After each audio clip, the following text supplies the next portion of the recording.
और बीजेपी के नए अध्यक्ष नितिन नवीन मिशन बंगाल को लेकर एक्टिव हो चुके हैं। नवीन अपने 2 दिन के बंगाल दौरे पर हैं और पश्चिम बंगाल एक ऐसा राज्य जहां पर बीजेपी ने पिछले कई चुनावों से जी जान लगा रखा है। सिर्फ एक लक्ष्य है, पश्चिम बंगाल को जीतना और यहां की सबसे बड़ी पार्टी बनना। बीजेपी इस समय देश की सबसे बड़ी पार्टी है। इसे और आगे बढ़ाने का दारोमदार अब बीजेपी के नए राष्ट्रीय अध्यक्ष नितिन नवीन के जिम्मे है। पीएम मोदी से लेकर अमित शाह तक बीजेपी का कोई ऐसा चेहरा नहीं जो चुनावी प्रचार में पश्चिम बंगाल न आया हो, लेकिन अब पार्टी के नए अध्यक्ष नितिन नवीन मिशन बंगाल के लिए निकल पड़े हैं। पश्चिम बंगाल में दीदी का एक तरफा राज है, ऐसा अभेद्य किला जिसे भेदने के लिए अब की बार तरकश के तीर बीजेपी के नए अध्यक्ष नितिन नवीन के हाथों में सौंपे गए हैं, क्योंकि इस बार कैसे भी कर पश्चिम बंगाल जीतना बीजेपी चाहती है। बीजेपी ने इस बार अपनी रणनीति पूरी तरह बदल दी है। पार्टी अध्यक्ष बनने के बाद नितिन नवीन का ये पश्चिम बंगाल का पहला दौरा है।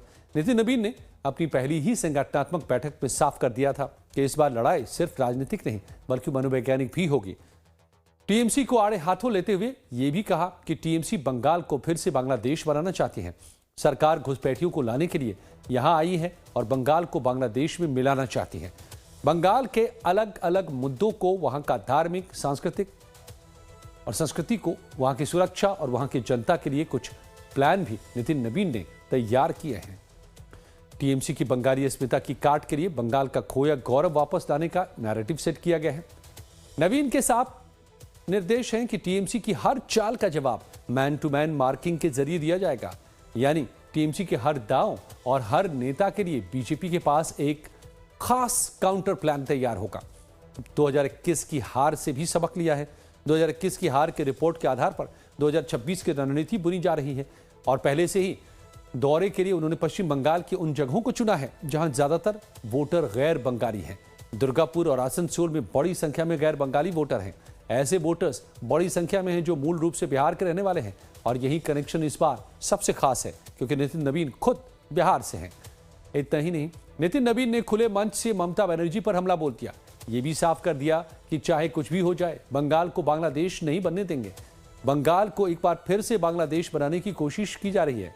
हम अपनी परंपरा की रक्षा के लिए कोई भी बलिदान देने को तैयार हैं। नितिन नवीन ने कहा कि बंगाल में ममता सरकार के नुमाइंदे और टीएमसी के गुंडे सड़कों पर घूमकर महिलाओं की सुरक्षा को चुनौती दे रहे हैं। बीजेपी कार्यकर्ता अपनी मां बहनों की सुरक्षा के लिए हर प्रकार की कुर्बानी देने को तैयार हैं। नितिन नवीन को सुनिए, बंगाल के दौरे पर उनका तेवर देखिए।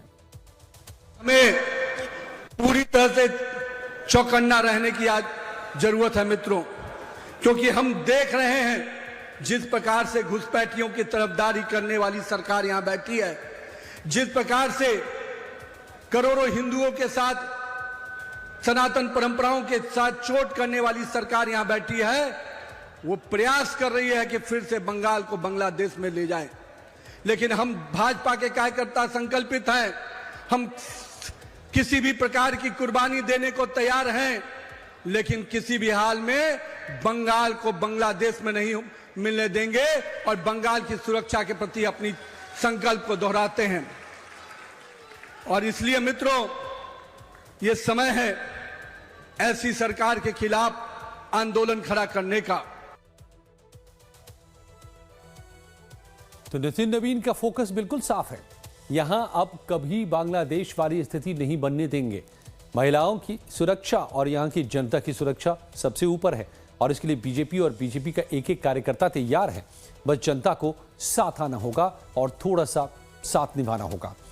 आपको बता दें कि एक समय था जब बंगाल में बीजेपी मजबूत थी, लेकिन फिर धीरे धीरे कमजोर पड़ गई। 2019 के लोकसभा चुनाव में बीजेपी ने वर्धमान, दुर्गापुर और आसनसोल ये दोनों सीटें जीती थी, लेकिन 2024 के लोकसभा चुनाव में ये दोनों सीटें तृणमूल कांग्रेस के खाते में चली गई और अब तो विधानसभा चुनाव आने वाले हैं। पिछले चुनाव में बीजेपी के पास 77 सीटें थी। इस बार लक्ष्य है बंगाल को पूरी तरह से जीतना। एक तरफ बंगाल में जहां हिंदुओं को प्रताड़ित किया जा रहा है, दूसरी तरफ सीमा पार बांग्लादेश में हिंदुओं को प्रताड़ित किया जा रहा है और घुसपैठ की वजह से भौगोलिक स्थिति को बदलने की कोशिशें भी हो रही हैं, जिसको रोकना नितिन नवीन ने एक अपना बड़ा टास्क बनाया है। इस पर बीजेपी ने नितिन पर भरोसा जताया है। उसी तरह क्या बंगाल की जनता नितिन पर भरोसा जताएगी या फिर ममता दीदी को ही जीत दिलवाएगी, ये देखना चुनाव के बाद ही मुमकिन हो पाएगा।